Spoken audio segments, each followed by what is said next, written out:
Bueno, muy buenas tardes a todos. Está el chat habilitado para las consultas. Gracias por estar presente en esta conferencia. Desde la emisión hasta la recepción por YouTube, más o menos tenemos un desfasaje de 20 segundos. Eso es lo que está midiendo acá. Espero que todos me estén escuchando bien. Les doy la bienvenida. En el chat pueden hacer los comentarios que quieran y las consultas a medida que yo avanzo en la temática. Hoy vamos a tratar temas de calidad referida directamente a los procesos de inyección de plásticos. Un poquito, como decimos, para desmitificar la parte teórica práctica de esta disciplina. El concepto de calidad vinculado a la generalidad es de aplicación en todas las disciplinas, pero en particular en la inyección de plásticos o como el soplado o como la extrusión, tienen características particulares. Entonces nosotros vamos a desarrollar una temática orientada a esta disciplina específicamente. Vamos a dar unos ejemplos. Luego la emisión en este canal va a estar disponible para todos. Así que vamos a comenzar.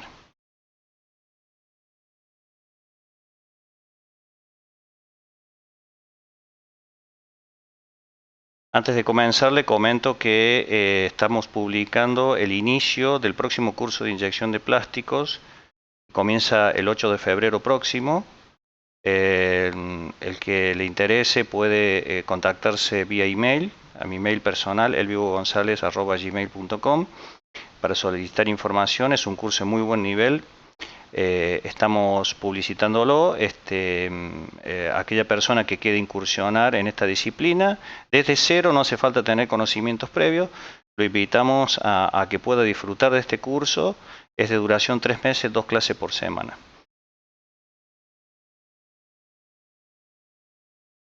Muy bien, yendo a lo específico.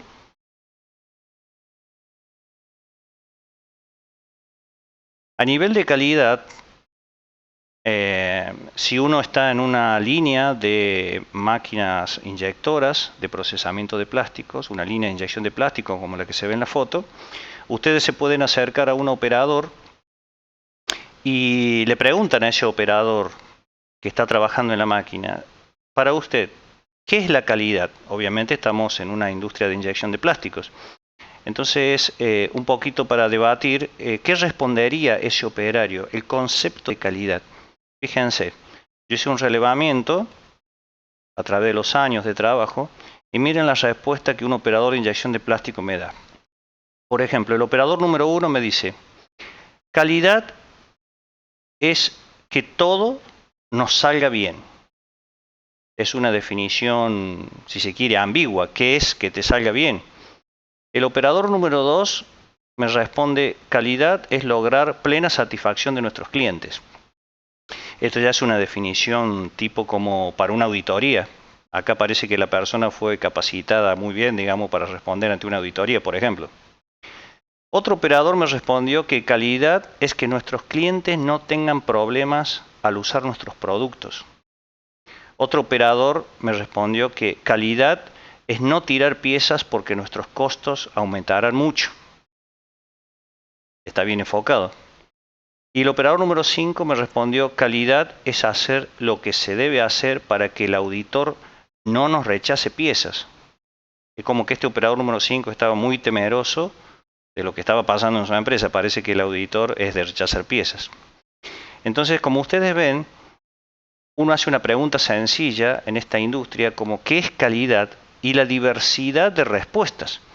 Evidentemente cada uno tiene una razón de su respuesta, pero no es totalmente enfocado a lo que nosotros vamos a ver en esta conferencia relativa a la calidad de un proceso, producto, concretamente una pieza plástica. O sea, respuesta muy generalista, pero es la que el operador le está dando al pie de máquina.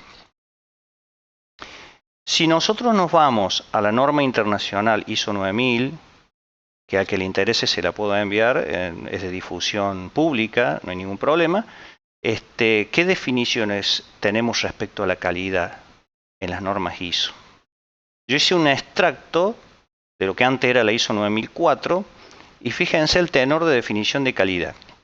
Esto es muy importante porque en la industria plástica nosotros, antes de implementar un sistema de control de calidad, como puede ser un control estadístico de un proceso, antes debo determinar cuál es la etapa de la vida de calidad que está llevando esa empresa. O sea, yo he visto, por ejemplo, fracasar grandes sistemas de calidad porque se aplicaba un modelo que no tenía nada que ver con la realidad en ese instante de la empresa.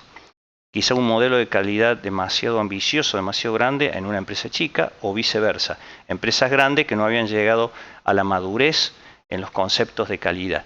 Por eso que en la industria plástica, repito, sea inyección, soplado o extrusión, son procesos hermanos, digamos, tiene que estar bien claro el concepto de calidad antes de implementar una herramienta tan potente como el control estadístico.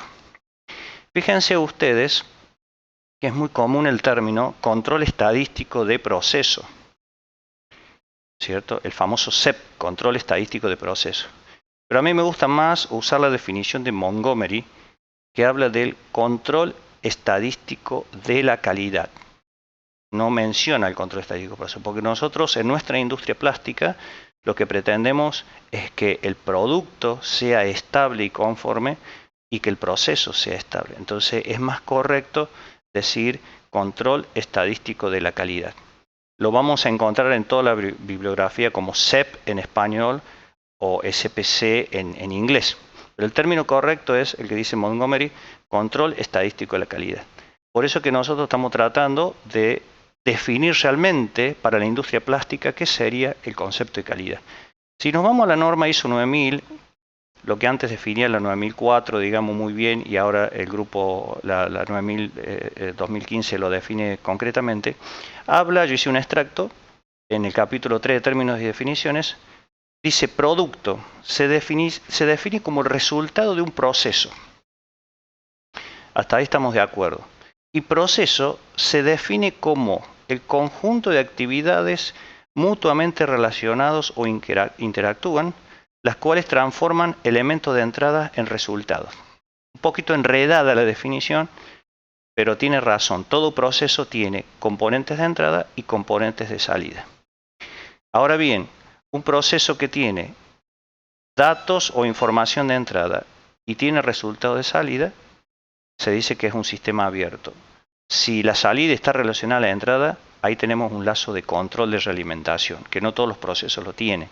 Y ahí es donde entra el control de calidad.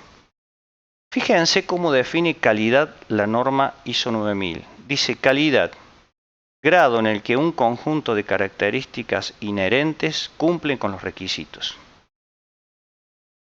Es una definición también un poquito enredada, como decimos nosotros.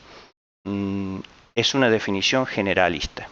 Y después la norma tiene que ampliar y habla de qué es un requisito y qué es una característica.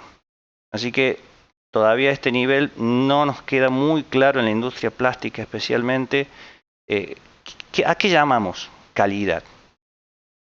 Recuerden ustedes que la industria de inyección de plásticos, nosotros les decimos que es una industria de alta cadencia.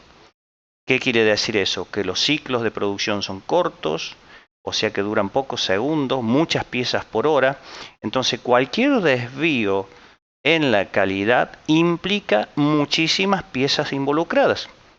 Entonces el concepto de calidad tiene que quedar muy claro, y es a donde le apuntamos, antes de aplicar la herramienta. Entonces, para nosotros que estamos en esta industria trabajando al pie de la máquina, al lado del operador, en el día a día, como decimos, la correcta definición de calidad que sirve para cualquier proceso, para cualquier industria, pero muy específicamente para la industria plástica, calidad es cumplir con las especificaciones de producto y proceso. O sea, para nosotros calidad es cumplir especificaciones, producto y proceso. Y me detengo acá en especificaciones. Todo proceso debe tener sus especificaciones. No hay un proceso en el mundo que vaya a funcionar bien a nivel de la calidad requerida si no está antes especificado. Entonces acá vuelvo al concepto que he visto fracasar muchos sistemas de gestión de la calidad porque estaban mal especificados los productos y los procesos. Ustedes antes de diseñar un sistema de control, como puede ser un control estadístico, o diseñar un sistema de gestión de la calidad, antes deben tener todos sus productos y procesos especificados. Si no se cumple esta etapa, el sistema de control de calidad va al fracaso neto, por lo que yo le voy a mostrar más adelante. Tenemos que tener especificaciones. Ahora, ¿qué implica en la industria de la inyección de plástico tener especificaciones? Mínimamente el plano de una pieza. Segundo, tener hojas de operaciones, hojas de proceso. Tener un metodista o un ingeniero o un técnico que cumple el rol a los efectos de que genere esa documentación. Especificar el producto y el proceso. ¿Qué es especificar el producto en la industria plástica? Definir el producto. En el caso nuestro, típico de la industria de inyección, se define el producto por su forma, es decir, su geometría, sus dimensiones, si tiene orificios o agujeros, la distancia entre centros, los diámetros, el tipo de materia prima, los ensayos de laboratorio, todo eso son especificaciones del producto. ¿Y qué es definir el proceso? En la industria plástica es muy amplio especificar un proceso. Yo puedo especificar un proceso por sus variables operativas o por las calidades que arroja el producto. Entonces, ahora lo vamos a pasar a desglosar.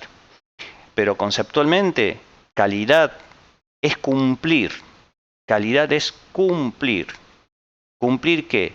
Especificaciones. Si el producto y el proceso no está especificado, yo no puedo implantar ningún sistema de control de calidad, como por ejemplo el control estadístico, que es el tema a desarrollar en esta conferencia. La introducción sirve porque, digamos, da pena ver fracasar sistemas mal implementados por falta de especificaciones. Digamos, si ustedes hablan con un ingeniero de calidad y, digamos, por su forma, digamos, de trabajo, por sus preferencias, usted le pregunta, bueno, ingeniero de calidad, ¿qué me recomendaría para la industria plástica? ¿Qué tipo de herramienta de control estadístico podría aplicar para que mi proceso de inyección funcione correctamente? Bueno, muy fácil, te dice, vamos a implementar cartas de control. Es lo típico en la industria plástica. Los ingenieros de calidad nos hablan de las cartas de control, nos hablan de los histogramas, nos hablan de herramientas de mejora continua como Ishikawa, análisis de causa-efecto, nos hablan de reuniones de trabajo. Entonces uno entra a aplicar estas herramientas y resulta que cuando va a analizar las especificaciones de producto y proceso son muy pobres, muy ambiguas, dejan librado a interpretaciones y allí es donde fracasa el sistema. Entonces, una sugerencia de parte nuestra, antes de implementar un sistema de control estadístico de producto-proceso, asegúrense de tener las especificaciones correctas y las que van a ser usadas, digamos, en toda la vida del producto. Entonces, eso relativo a las especificaciones. Ahora, las especificaciones pueden estar bien definidas o mal definidas. O sea, puede existir todas las especificaciones. El tema es si están bien definidas. Y en la industria del plástico es muy crítico por la estabilidad de esos procesos. Vuelvo a repetir, son procesos de altísima cadencia. Por ejemplo, tiempo de ciclo. ¿Qué es un tiempo de ciclo? Es aquel tiempo entre dos piezas sucesivas. En la industria plástica, entre piezas, hablamos del orden de magnitud de segundos. Por ejemplo, tiempos de ciclo típicos van desde 5 segundos para las piezas muy pequeñas hasta 30 segundos para ya las piezas medianas, entre 30 y 60 segundos, y piezas grandes ya más de 1 minuto. En piezas muy grandes tenemos ciclos de hasta 3-4 minutos, como puede ser el paragolpe de un auto, una silla de plástico, ya en prensas grandes. Nosotros, toda esta temática la desarrollamos muy a fondo en el curso de inyección de plástico, que los invito a recabar información, le vamos a enviar a aquellos que le interese por mail la información. Todo esto lo hablamos en el curso, nuestros alumnos realmente tienen una buena base para trabajar en esta industria. Entonces, en industria de alta cadencia, cualquier desvío de calidad ocasiona muchísimas piezas para retrabajo o scrap, que se llama. Entonces, una vez que yo tengo todas las especificaciones correctas del producto y de proceso, antes de implementar la herramienta, me fijo en la empresa donde estoy trabajando, asesorando, como consultor o particular o empleado, me fijo en qué etapa de la vida de calidad se encuentra la empresa. Entonces este gráfico que he puesto acá en pantalla es lo siguiente. La calidad en una empresa, una de las formas de medir el nivel de calidad es por los costos de la calidad, que se llama, o también se le llama los costos de la no calidad. Podemos medir los costos de la calidad o de la no calidad. Entonces, cuando uno impacta los costos operativos relativos a la calidad sobre la venta, aparece un gráfico de este tipo, donde acá en la escala horizontal tenemos el tiempo y en la escala vertical el porcentaje del costo de calidad respecto a la venta. O sea, cuánto gasto en temas de calidad respecto a lo que vendo. Y aparecen estos porcentajes. ¿Qué sería un costo de calidad? Por ejemplo, los salarios de los empleados que trabajan en calidad. Un jefe de calidad, un supervisor de calidad, auditores, inspectores, salarios forman parte de los costos de calidad. Pero también forman parte, en el caso de la industria plástica, el costo de poner calibres de montabilidad para medir la cuestión dimensional. Quizá los costos de ensayos de laboratorio forman parte de los costos de la calidad.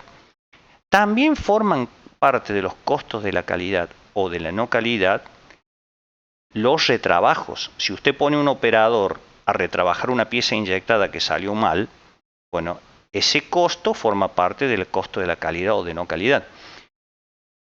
También las piezas rechazadas que no pueden ser retrabajadas, llamadas scrap, por más que vayan a un molino y las use después como reciclado, también tienen que ser considerando costo de calidad. Capacitación externa, capacitación interna, todo eso forma parte de la calidad. Entonces, las personas que trabajan en calidad y todos los autores de la bibliografía que podemos consultar, dividen en algunas etapas los costos de calidad o en partes. Por ejemplo, ellos desglosan al costo de la calidad o de la no calidad en costos de detección, de prevención y de fallo. Entonces, si mi empresa está en una etapa joven respecto a la calidad, entonces hay poco sistema de calidad implementado, pocos registros, especificaciones malas. Entonces es esperable ¿qué cosa? Que haya muchas piezas rechazadas. Es normal en una empresa que recién comienza o donde su vida, digamos, ha tenido un concepto de calidad distinto a lo de la generalidad. Entonces los costos de calidad son altos. ¿En qué concepto? En detección, en prevención o en fallo. Una empresa muy pobre a nivel de calidad tiene el tercer ítem como prioritario, es decir, tiene mucho costo de calidad por fallos, sean fallos internos o fallos en los clientes, falla el producto. Detección, no hace detección, y prevención menos. Entonces, una empresa que va a incursionar en el control de calidad básico, que sería inspección, lo que nosotros llamamos inspección de piezas, está en esta zona del diagrama donde los costos operativos respecto a la venta son altos. Hablar de aquellos costos de calidad o no calidad que están entre un 20 y un 30% de la venta es muy alto y esa empresa necesita rápidamente tomar cartas en el asunto a nivel de calidad. ¿Por qué estos costos de calidad son altos?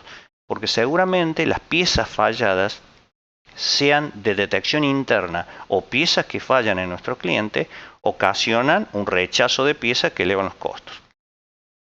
Entonces, cuando uno va a implementar un sistema de control de calidad, por ejemplo, control estadístico, tiene que fijarse en qué etapa de la vida de calidad está la empresa. justamente para que nuestra implantación a nivel de calidad no fracase. Entonces, si mi empresa está acá, en esta etapa de control de calidad, donde realmente se hace poco control y los costos son elevados, ¿qué herramienta del control estadístico yo puedo aplicar en esta vida pobre a nivel de calidad de la empresa? Bueno, aplico lo básico. Por ejemplo, que se registre todo en planillas, retrabajos, piezas scrap, piezas rechazadas, piezas de vuelta, etcétera. Muchos registros y pocos gráficos. Bastaría con un histograma para ver tendencias solamente. Ya vamos a ver esta parte. Y bastaría con algún relevamiento de problemas para crear un grupo de trabajo. Y ahí terminaría todo. O sea, en este tipo de empresa, donde el concepto de calidad es muy básico todavía, yo no puedo entrar con las herramientas avanzadas de calidad. Ni hablar de una carta de control, ni cálculos de capacidad, nada. Nada porque todavía necesita la empresa evolucionar.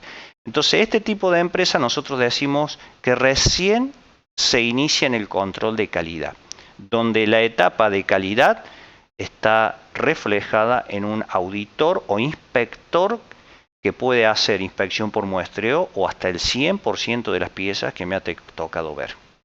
Ahora, si yo quiero salir de esta etapa de sobrecosto a nivel de calidad, implantamos lo que se llama el mejoramiento de calidad, donde el salto cualitativo en este gráfico es hacia acá abajo y nosotros deseamos implementar un sistema de aseguramiento de calidad. Un sistema de aseguramiento de calidad se diseña de tal manera que lo primero a lo que apunta es a reducir los costos operativos, los costos de la no calidad. Entonces, esos costos de no calidad que antes estaban entre 20 y 30% de la cifra de ventas, cuando están abajo del 10% ya son dominables y ya hemos entrado en la etapa de aseguramiento de calidad. Evidentemente, la etapa de mejora de control de calidad a aseguramiento de calidad, hay que hacer inversión, gasto, formación, quizás contratación externa de asesores, me tienen que diseñar un sistema y la empresa tiene que entrar en la vida de la calidad. Entonces, a no confundir el término etapa de control de calidad con aseguramiento de calidad. Yo puedo aplicar control estadístico en estas dos partes de la vida de la empresa, sí, lo que pasa es que el control estadístico, producto-proceso, tiene muchísimas herramientas de gestión. Si no, le preguntemos a aquellos que son Black Belt o Green Belt, los profesionales formados en Six Sigma, ellos tienen la capacidad, tenemos, digamos, la capacidad para determinar qué herramienta de control estadístico vamos a implementar. En esta parte ya dijimos las herramientas básicas. Creamos un plan de acción para mudar la calidad de la empresa del control de calidad al aseguramiento de calidad. Y acá cuando lleguemos ya a esta etapa de aseguramiento de calidad, nosotros vamos a poder implementar las herramientas más potentes, como cartas de control, que vamos a ver, histogramas, estudios de capacidad, CP, CPK, que vamos a hablar un poquito acá.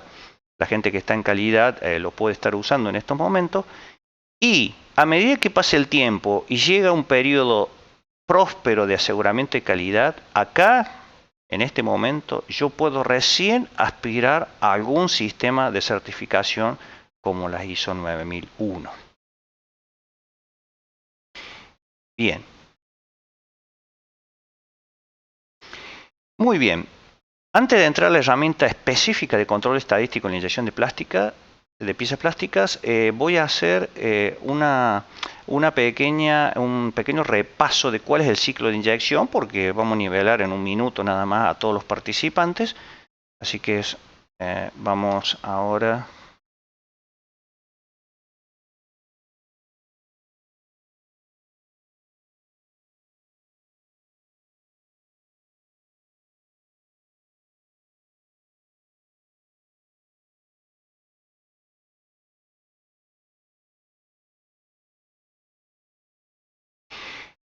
Bueno, acá estamos viendo una prensa inyectora. Esto se lo muestro a mis alumnos en el curso de inyección de plásticos. Básicamente el proceso comienza con cargar a la máquina el pellet plástico. El proceso de inyección requiere primero plastificar el material que se hace acá en el cañón de la inyectora. El plástico debe subir de temperatura desde temperatura ambiente o desde la temperatura de secado del material, aproximadamente 80 grados, hasta el orden de magnitud entre 150 y 300 grados. Se hace en esta parte de la inyectora. Nosotros lo describimos bien en el curso de inyección. El material tiene que ser plastificado. Luego que el material es plastificado, en este sistema de husillo helicoidal en un cañón de inyección, muy similar a la extrusión. Acá vemos resistencias calefactoras eléctricas que hacen el aporte de calor a medida que el material entra de derecha a izquierda. Ustedes van a poder observar ahora en el video, el material va entrando de derecha a izquierda, va tomando temperatura y llega a su estado de plastificación. Acá lo que está en color rojo-naranja ya es el material fundido a temperatura de 180 a 300 grados según el tipo de material. Ese material plástico fundido es el que vamos a ingresar al molde. El objeto del ciclo de inyección es moldear el plástico que tome la forma de la pieza. Entonces ahora el husillo de la máquina, trabajando como pistón, va a inyectar, como estamos viendo, el material en el molde. Acá está en corte, este es el molde de inyección y la pieza ya ha tomado forma, el plástico inyectado. Entonces, lo que sigue es abrir el molde, el husillo se preparó para la próxima carga y expulsamos la pieza. O sea que el ciclo de inyección implica plastificar el material, inyectarlo en un molde, abrir el molde y extraer la pieza. Bien.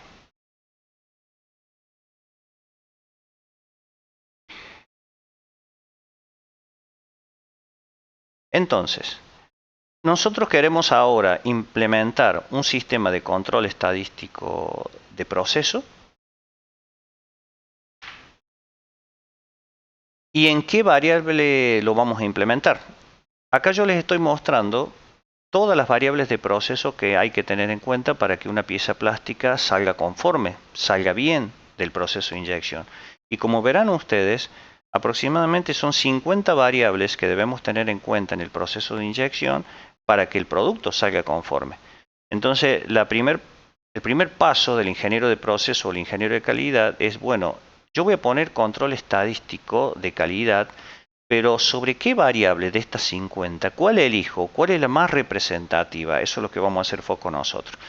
Entonces, nosotros como a nuestros alumnos le explicamos punto por punto, lo vamos a hacer acá rápidamente, pero ustedes tienen variables relativas al plástico o al polímero, a la prensa, sea su unidad de cierre, su unidad de inyección, al molde, a la generalidad del tiempo de ciclo del sistema y a la pieza. Entonces, cuando una persona inyecta una pieza, tiene que tener en cuenta todas estas variables de control, que realmente son muchas. La inyección de plástico es uno de los procesos donde tiene mayor cantidad de variables de control, por eso que es un proceso complicado de sostener en el tiempo, pero no es nada del otro mundo, pero hay que tener la habilidad para poder dominar cada uno de estos parámetros. Nuestra experiencia dice que la variable la variable más representativa para poner en control estadístico es el peso de la pieza. Acá donde dice el ítem 47. Si ustedes ponen bajo control estadístico el peso de una pieza inyectada, lo mismo que una pieza soplada o una pieza obtenida por extrusión, por ejemplo, ustedes van a estar prácticamente resumiendo varias del resto de los parámetros de inyección en el peso de la pieza. Entonces nosotros el ejemplo que vamos a dar es relativo a cómo se hace para poner en control estadístico el peso de una pieza inyectada para tener el control absoluto del proceso. Acá les pongo una pequeña foto de qué es un molde, porque vamos a hablar del peso de la pieza cuando desmolda. Un molde de inyección está constituido por dos partes, una parte fija y una parte móvil. Ambas estampas tienen la cavidad y en función de eso la pieza moldeada toma su forma. Entonces, la pieza es inyectada dentro de la cavidad del molde a una cierta presión, que es un parámetro de control. Entonces, acá estamos viendo el caso de un molde multicavidad. Si nosotros vamos a hacer control estadístico de calidad del peso, en aquellos moldes que cada ciclo sacan del molde una cierta cantidad de piezas que se llama multipieza, multicavidad. Por ejemplo, acá tenemos una misma pieza que tiene un molde de 5 cavidades, quiere decir que en cada golpe, en cada ciclo vamos a sacar 5 piezas. Imaginen ustedes que podemos tener variabilidad entre cavidades y variabilidad de la misma pieza. Entonces, cuando hablemos ahora del control estadístico, el ejemplo que les voy a dar, vamos a hablar de esto. Es decir, cómo logramos estabilidad de la pieza, del peso de la pieza y poder tener un control efectivo de eso. Entonces, cuando uno inyecta, acá estamos en un simulador, esas 5 cavidades del molde, la pieza va a ir llenando de esta forma. Acá tenemos lo que se llama el punto de inyección, la colada de la máquina. Acá ingresa el material y se distribuye a cada cavidad.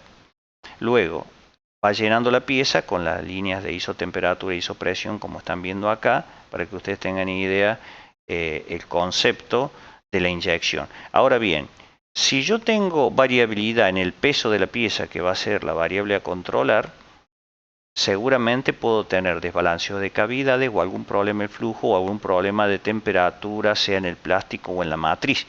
Pero antes de discernir sobre la problemática, nosotros tenemos que hacer mediciones. En el ejemplo lo vamos a ver. Eso rápidamente. Entonces, nuestro ejemplo, para ya entrar en temas firmes de control estadístico, yo voy a presentar el caso de un molde que me fabrica, elegí una pieza sencilla. Esto nosotros lo llamamos acá en Argentina tupper, es un contenedor de alimentos. El contenedor propiamente dicho, lo que está en blanco acá están las 6 cavidades, o sea, mi matriz me va a dar en un solo ciclo 6 piezas de una sola vez. Entonces vamos a analizar cómo es la variabilidad y cómo tenemos que hacer el control estadístico de esta pieza llamada el cuerpo de la tupper, o sea, este contenedor plástico. Bien, este contenedor plástico, no la tapa por supuesto, sino el cuerpo, tiene un peso especificado de 220 gramos. Entonces, 220 gramos es el peso que me dio el proyectista. O sea, esta pieza debe pesar 220 gramos. El diseñador lo estableció así. Entró al sistema CAD, supongamos lo dibujó con AutoCAD, con CATIA, con ProEngineer, y determinó que el peso de la pieza, usando la densidad del plástico, es 220 gramos. Ahora, el error de la especificación puede estar en definir la tolerancia. Entonces, lo que vamos a hablar nosotros es cómo se especifica la tolerancia del peso, que es la principal variable a controlar bajo control estadístico, para que ustedes tengan idea de cómo se hace. Yo puedo definir las tolerancias del peso de una pieza aproximadamente por experiencia, en función del porcentaje de contracción del plástico que esté usando, pero lo concreto es que yo debo definir una tolerancia, porque cuando uno quiere hacer control estadístico necesita las tolerancias de fabricación de la pieza. Si esas tolerancias son mal establecidas, yo puedo cometer el error de estar diciendo que el proceso está bajo control, está fuera de control, y estar haciendo un análisis erróneo de los resultados del control estadístico.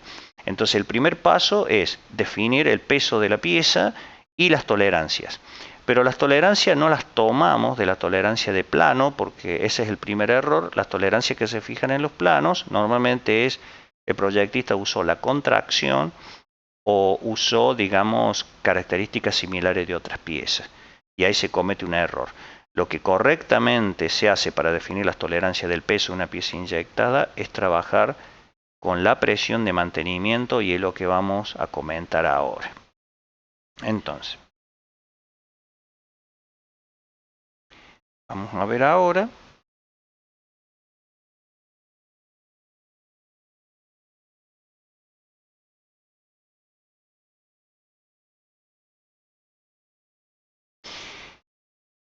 Bien, agarramos un poquito la pizarra. Ustedes cuando tienen un ciclo de inyección, como mostramos en los cursos, si este es el tiempo de inyección, nosotros cuando inyectamos una pieza en el molde lo hacemos con un perfil de presión. Acá ponemos presión de inyección. Muy bien. Entonces nosotros inyectamos la pieza, llenamos el molde, lo que se llama fase dinámica, Y una vez que llenó el molde, si nosotros retiráramos la presión, el plástico trabaja y por contracción y por su propiedad de viscoelástica, el plástico se deformaría porque tiene memoria. Entonces, una vez que se llena el molde, yo tengo que pasar lo que se llama una segunda presión. Entonces, una vez que se llenó el molde, durante un cierto tiempo tiene que estar otra presión trabajando para que la pieza termine de enfriar y de conformar en el molde. A la primera presión, esta se la llama presión de inyección y a esta se la llama presión de mantenimiento. Por ejemplo, si esta presión de inyección es de 500 bar en un material tipo semicristalino, la presión de mantenimiento es la mitad de 500, 250 bar. Entonces, usted mantiene un cierto tiempo esa segunda presión de mantenimiento y después la pieza ya solidificó y usted abre el molde y acá se abrió el molde y sale la pieza. Entonces, como el tiempo de ciclo de inyección es dinero, esta medida de tiempo tiene que ser lo más corta posible. Entonces, usted elige una presión de mantenimiento lo más chica posible en cuanto al tiempo. Ahora, usted tiene la forma de trabajar con esta presión durante este tiempo o con esta presión durante un tiempo más largo o un tiempo más corto. Pero ¿cuál elijo? ¿Cuál elijo? Esta presión de menos tiempo, esta que tiene un más tiempo, esta otra. Entonces esto se complementa con lo siguiente. Cuando se hace la inyección, usted retira la pieza y va al laboratorio a una balanza y la pesa. Entonces, si acá graficamos el peso de la pieza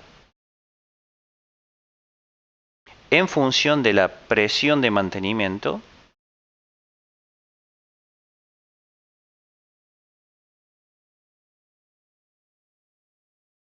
entonces usted va a ver que hace la inyección de la pieza y supongamos que vamos a hacer primero el tiempo de mantenimiento. Vamos a poner tiempo mejor que la presión.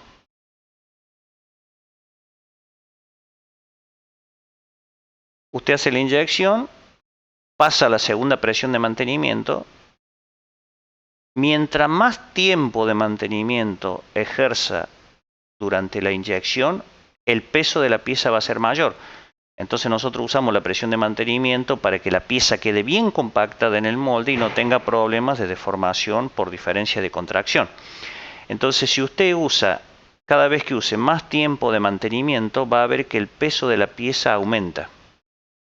Y es lógico, porque usted la está compactando más. Usted deja constante la segunda presión, pero la deja cada vez más tiempo. Entonces, como queda más compactada la pieza dentro del molde, es evidente que el peso de la pieza al desmoldear aumenta.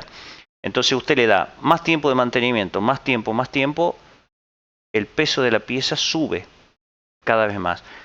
Y si sigue dando más tiempo de mantenimiento, como ese, llega un momento que el peso de la pieza no sube más, se mantiene casi constante. Entonces, el punto óptimo de trabajo es este. Así se determina el tiempo de mantenimiento, cruzando el gráfico de prueba experimental de presión y tiempo de mantenimiento con el peso de la pieza. Siempre trabajamos con el peso de la pieza en inyección de plástico.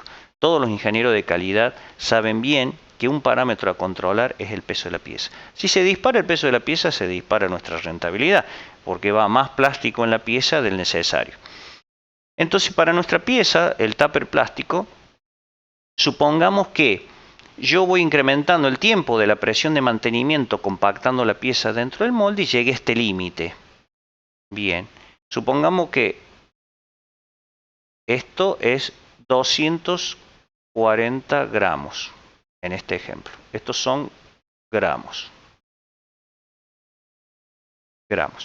Este punto límite 240. Para este tiempo de mantenimiento máximo me da 240 gramos. Entonces empiezo a hacer al revés, empiezo a bajar el tiempo de mantenimiento en cada ciclo, por ejemplo, tiempos de mantenimiento cortitos. Recuerden acá, inyectamos, llena el molde, lo mantenemos durante este tiempo, abrimos y sale la pieza. Entonces resulta que a medida que bajo el tiempo de mantenimiento, ahora el peso de la pieza empieza a bajar. Hasta por ejemplo acá, en este punto, donde la pieza ya empieza a fallar, sale con falta de llenado, porque yo, mientras menos tiempo de mantenimiento de la presión tenga, la pieza sale menos compactada y puede llegar un momento que le falte una parte. A eso se le llama falta de llenado. Y entonces supongamos que acá ya falla la pieza a este tiempo de mantenimiento. Y supongamos que acá es 200 gramos. Entonces yo, fíjense, que voy a definir los límites de tolerancia del peso, no del sistema CAD o del plano de la pieza o el que me dio el proyectista. Estoy definiendo los límites especificados de la pieza plástica en forma práctica, que es lo que realmente se hace. Entonces tengo mi límite inferior de peso, que es 200 gramos, y mi límite superior de peso, que es 240 gramos. Entonces yo digo, bueno, me voy a parar en el promedio y voy a tomar 200 gramos. Entonces, cuando yo voy a implementar un sistema de control estadístico en la industria de inyección de plásticos, debo especificar el valor nominal del parámetro que quiero controlar. Nosotros sugerimos el peso como principal variable de control del proceso de inyección. Hay muchos colegas que seleccionan como parámetro de control estadístico el tiempo de ciclo, alguna presión, aspecto, etc. Nosotros recomendamos trabajar siempre con el peso. Y los límites de especificación del peso se definen con el ensayo de segunda presión de mantenimiento y el peso de la pieza, que es el que le estoy dando. Entonces yo tengo un límite inferior del peso, que es cuando la pieza sale con falta de llenado, 200 gramos para esta pieza. Y el límite superior es aquel límite, 240 gramos, donde si yo sigo aumentando el tiempo de mantenimiento, el peso de la pieza entra a ser constante. Entonces, mi pieza va a tener ahora, en mi peso como parámetro de control, un valor medio de 220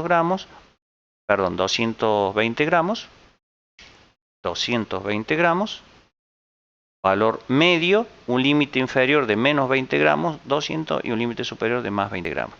Entonces ahora yo, habiendo especificado correctamente el valor medio y las tolerancias en función del ensayo práctico de determinación del peso óptimo de la pieza, ahora puedo empezar a hablar del control estadístico. Bien. Vamos al ejemplo práctico, que es lo más importante de la charla. Entonces yo acá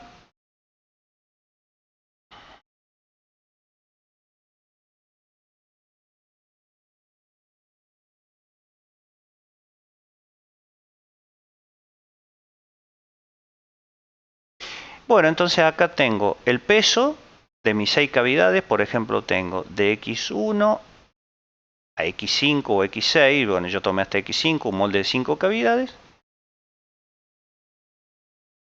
Y tengo los diferentes pesos. ¿Qué se hace? Se toma una muestra de las 5 cavidades en un cierto periodo de tiempo. Supongamos cada 15 minutos, cada 20 minutos, cada media hora. Entonces ustedes hacen esta tabla. Yo tomé, por ejemplo, 162 muestras de tamaño 5, que se llama.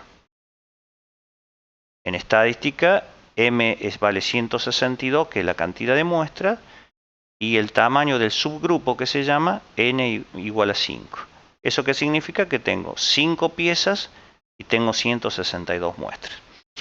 Entonces, ¿cómo voy trabajando estas muestras? Bueno, lo primero que hago... a esto también le he calculado el valor medio de cada muestra. Si ustedes ven acá en el Excel, calculo el promedio de estas 5 muestras.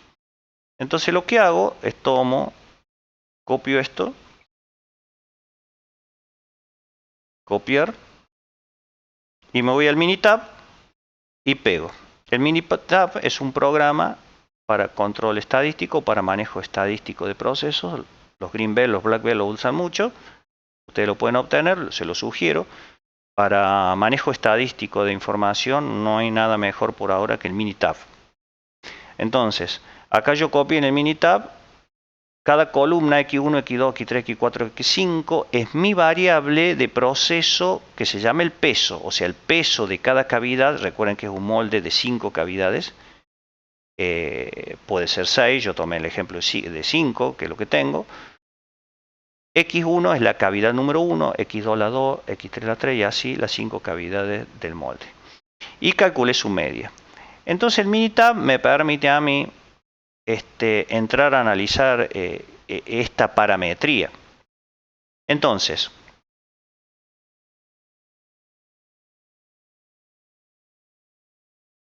¿cuál es el concepto?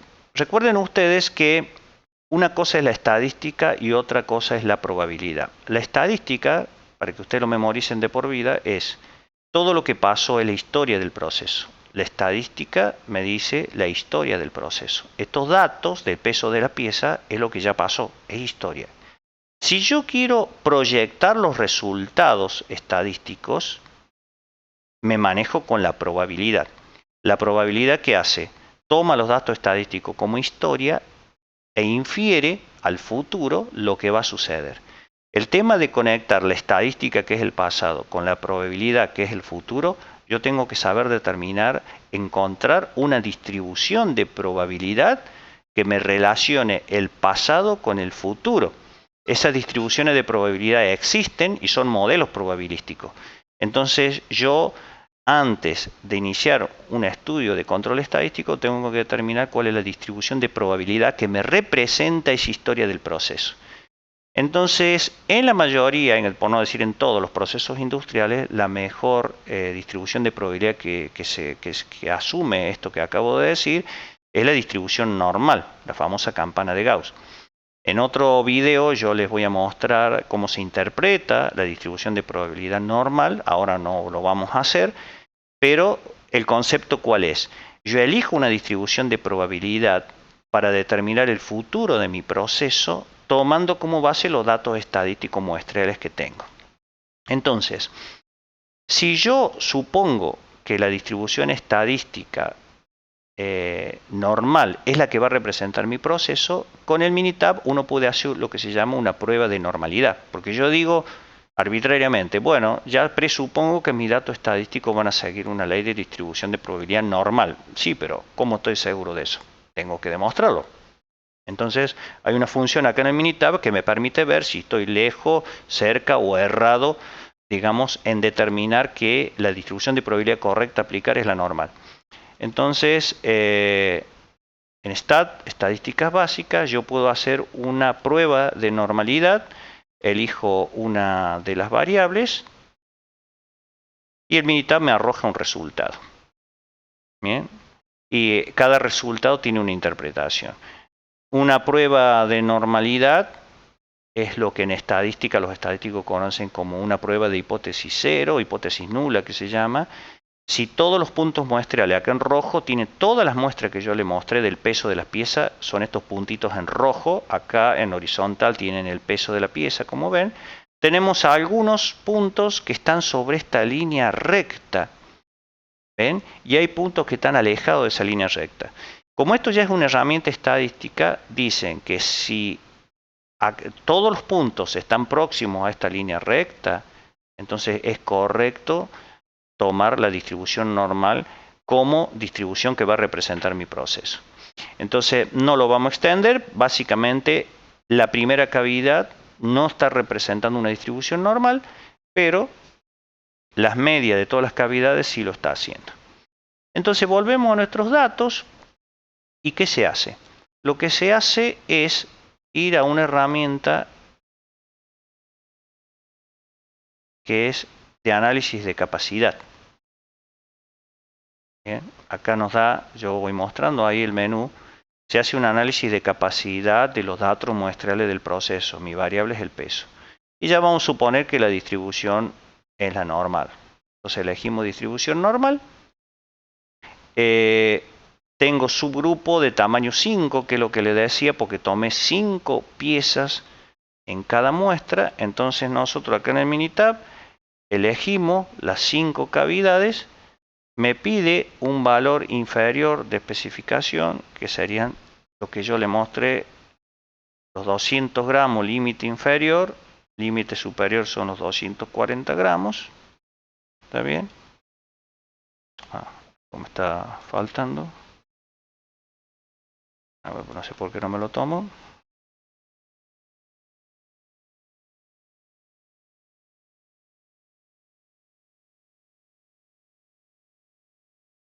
Y acá me hace un diagrama que hay que interpretarlo, pero que está muy bueno el Minitab porque es muy rápido para hacer esto. Les da primero un histograma donde ha sido graficado los intervalos de clase de todas las mediciones. Por ejemplo, acá en la escala horizontal usted tiene el peso de la pieza. Y tienen, según cada intervalo acumulado, de frecuencia acumulada, les da este histograma. También les dibuja la distribución normal, la campana de Gauss, teórica, y como ustedes verán, este histograma no copia muy bien en esta zona la campana de Gauss, por lo tanto no es una distribución del todo normal, se aproxima pero no es normal, por lo tanto mi proceso, digamos, tiene ese inconveniente. Lo que sí, por ejemplo, me dice que acá hay puntos, hay algunos valores de pieza que se fue fuera de la especificación superior. Acá ustedes tienen el límite inferior especificado 200 gramos y el límite superior 240 gramos. Todas las piezas que estén dentro del límite de control son conformes, aceptadas, pero vemos que hay piezas que han quedado fuera, que se podrán usar o no, pero han quedado fuera de control. Entonces acá a nosotros nos da el programa un valor medio de 223 gramos. Recuerden que el promedio especificado es 220. El promedio de las muestras me da 223, o sea, bastante bien, apenas 3 gramos de diferencia. Quiere decir que el promedio está bastante centrado. Pero ¿cuál es el problema de este proceso de inyección, de esta pieza que he elegido? La dispersión. Es un proceso muy disperso. Entonces, ahora, ustedes saben que si los datos muestrales siguen en la teoría una campana como esta, la campana, mientras más cerrado esté, más lejos van a estar los valores de los límites de control, por lo tanto el valor medio y la dispersión van a estar correctamente aceptados.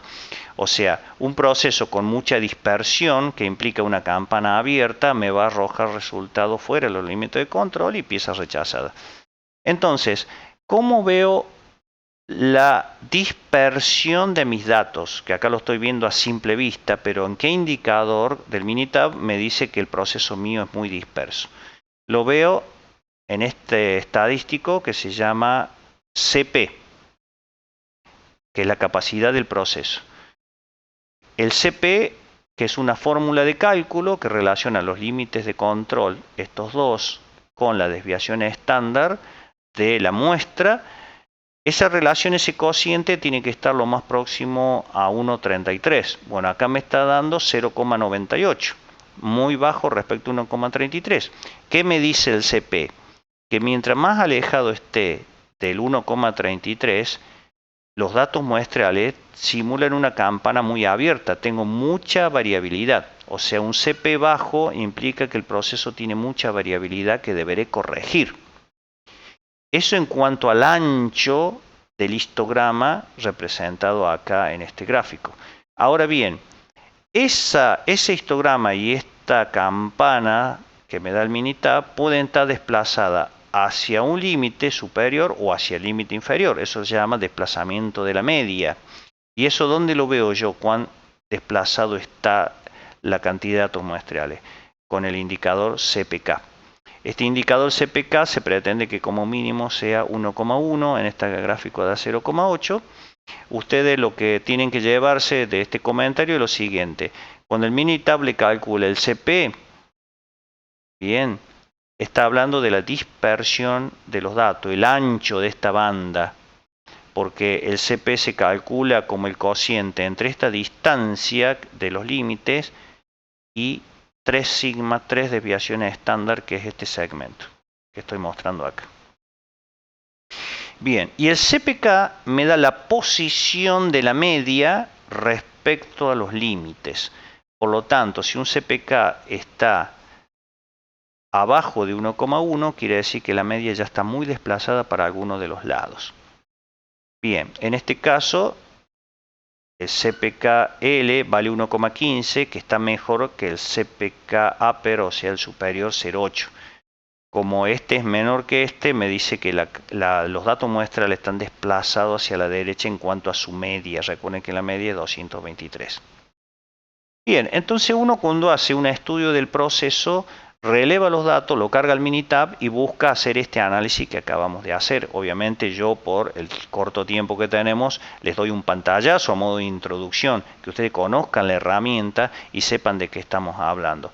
Entonces, básicamente calculamos en una cierta cantidad de muestras el CP y el CPK, que son medidas de variabilidad del proceso y posición de la media. Bien, ahora bien, eso es una fotografía, digamos. Esto es un instante. Yo tomé 162 muestras de tamaño 5 y eso fue una foto del proceso, pero el proceso tiene vida. Entonces, ¿yo cómo puedo ir viendo cómo evoluciona cada tanda de muestras que vaya tomando? Entonces, acá en el Minitab, en Control Charts, tomamos, vamos a hacer una carta de control. Y la carta de control que elegimos es la X barra R, que se llama. El X barra en estadística es el promedio, el valor promedio de la variable que estoy analizando, en este caso el peso de la pieza, el valor promedio de los subgrupos y el rango, que se llama. El rango se calcula como la diferencia entre el peso máximo y el peso mínimo. Entonces el Minitab me pregunta si las observaciones vienen en subgrupos. Hago lo mismo, selecciono las 5 cavidades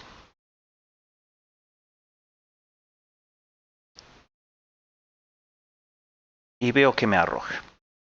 Entonces, la vida del proceso se va graficando en una carta de control como esta. La carta de control es una herramienta donde se va registrando el promedio de las observaciones punto a punto y luego se hace un análisis. Por ejemplo, este gráfico me dice que la media de las observaciones fue 223 gramos promedio real de todas las piezas, cuando yo definí un valor medio de especificación de 220 gramos, o sea, dijimos apenas estamos 3 gramos por arriba. La media está correcto, el promedio está centrado. Ahora, cuando vamos a ver punto a punto los promedios de cada muestra de tamaño 5, fíjense cómo algunas se van muy para arriba, que ya están en rojo, y otras se van muy por abajo. ¿Y está bien o está mal? Bueno, vamos a ver. Sabiendo que el límite inferior era 200 gramos, fíjense que esta pieza dio 211 gramos, está bien. Y sabiendo que el límite superior es 240, fíjense que este punto, por ejemplo, está a 233. Entonces, todas las piezas muestradas respecto a los límites especificados está correcto. Ahora, que los puntos estén dentro de los límites especificados no quiere decir que yo voy a tener 0 scrap, 0 rechazo. Justamente la distribución de probabilidad me permite a mí hacer futurismo y ver si el proceso está fuera de control, que vaya a implicar dar rechazos a futuro. Para eso se usa el control estadístico, para inferir estadísticamente en función de una función de distribución preestablecida, en el caso nuestro la distribución normal, si voy a tener piezas rechazadas o no. Para eso es el control estadístico, para predecir el futuro del proceso en función de los datos estadísticos que es el pasado. Entonces el Minitab, lo mismo se hace, existen las fórmulas estadísticas que yo después voy a hacer otro video explicando esto, me define los límites de control, que son estos, 232 superior y 214. ¿Cuál es la diferencia entre los límites de control del proceso, los límites de control y los límites especificados? Los límites especificados es lo más fácil de entender. Es la tolerancia del peso definido por las curvas de presión que yo les mostré antes. Yo definí los valores especificados, mínimo 200 y máximo 240. Ahora bien, ¿qué son los límites de control? Son los límites que el programa me calcula y me dice que todas las piezas deben estar dentro de esos límites de control para no tener rechazo excesivo de mi proceso. Los límites de control se calculan en función de los 3 sigma, que se llama la desviación estándar más menos 3 sigma, que tiene que ver con un X porcentaje de piezas conformes, 99,6 específicamente, % de piezas conformes y el resto de scrap. ¿Qué quiere decir? Que si el peso de la pieza, que son todos estos puntitos negros graficados, está por adentro de los límites de control que me calculó el Minitab, quiere decir que yo tengo grandes chances de que todos mis productos sean buenos. Como tengo algunos puntitos que se fueron afuera de los límites de control, pero están todavía dentro de los límites de especificación, acá yo tengo que tener ojo y entrar a corregir el proceso. Es decir, uno no releva las 162 muestras de una como hice yo. Uno va relevando las muestras y va graficando puntito a puntito. La muestra número 1, la muestra número 2, la muestra número 3 y así. Y va viendo si el proceso está dentro de los límites de control. Si después el proceso, como verán acá en esta zona, se me desvía, incluso hay puntos que salen fuera de los límites de control, el proceso ya está fuera de control. Entonces yo tengo que hacer corregir. En este caso se trabajó sobre el tiempo de mantenimiento, que era mi parámetro de proceso que controlaba el peso de la pieza, como vimos anteriormente en la deducción de las tolerancias. Entonces acá se corrigió el parámetro y el proceso volvió a entrar bajo condiciones de control. Fíjense que tomando muestras sigue bien estable, bien centradito, y por alguna razón se vuelve a salir de control y se vuelve a estabilizar, y acá se vuelve a salir de control. Tengo que tocar de nuevo el parámetro en la máquina y después se estabiliza. ¿Qué le pasó a esta máquina? ¿Por qué reiterativamente se salía de control? Bueno, porque era una máquina que tenía un cierto nivel de desgaste, problema con las válvulas hidráulicas que dominaban la presión de mantenimiento y el tiempo de mantenimiento, por lo tanto era una máquina que necesitaba un mantenimiento fuerte. Lo bueno de esto es que yo, instaurando una carta de control en el proceso, me estaba dando cuenta si el problema se agravaba o no. Para eso sirve el control estadístico. Otra forma de llevarlo es lo que se llama con el cálculo CP lote por lote. Esto mismo que yo hice, copié en una planilla Excel los datos muestrales y trabajo con una fórmula que me da el promedio de 20 valores muestrales. Simplemente se los muestro para que vean.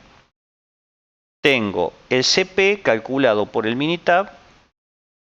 Voy a poner un poquito más grande. Les quiero mostrar simplemente, sin entrar en detalle, pero que existe. A mí me gusta mucho calcular el CP y el CPK,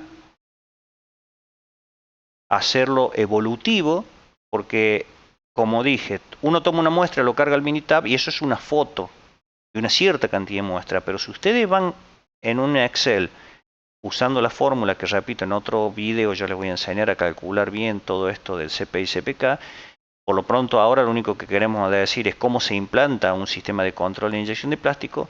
Si ustedes van registrando y calculando lote a lote el CP, ustedes pueden llevar un gráfico histórico de este tipo. Entonces, por ejemplo, lo que vimos en la carta de control, ¿se acuerdan recién?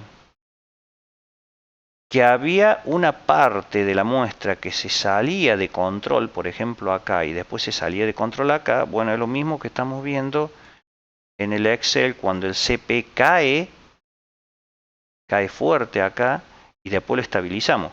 Fíjense que en esta, una vez que yo hice las correcciones del proceso, el CP llegó arriba de 1.33, pero después la prensa tiene problemas de mantenimiento y ven que vuelve a caer. Y el CPK, que la meta que nos impusimos era 0,82, fíjense que si uno lo va calculando lote a lote muestral, estaba totalmente desplazada la media y después la pudimos centrar. O sea que hubo una zona, digamos un tiempo del proceso donde teníamos una campana de Gauss bastante angostita, o sea un proceso de poca variabilidad representado por el CP alto, y teníamos muy buen centraje del promedio representado por un CPK alto.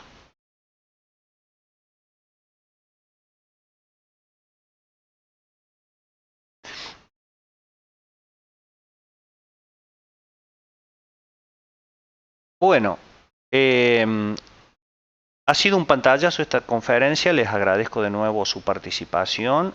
La idea es hacer varios de estas charlas cortas, lo más corto posible, pero de mucho contenido para ustedes. Pueden comunicarse conmigo por este tema u otros que les surjan a elviogonzalez@gmail.com. Los invitamos a participar del próximo curso también de inyección de plásticos. Y si tienen dudas o consulta, lo pueden dejar en el chat o se contacta conmigo en esta forma. Los que hayan escrito algunas consultas en el chat, les voy a responder a la brevedad posible. Muchas gracias por todo, han sido muy amables y quedo a sus órdenes.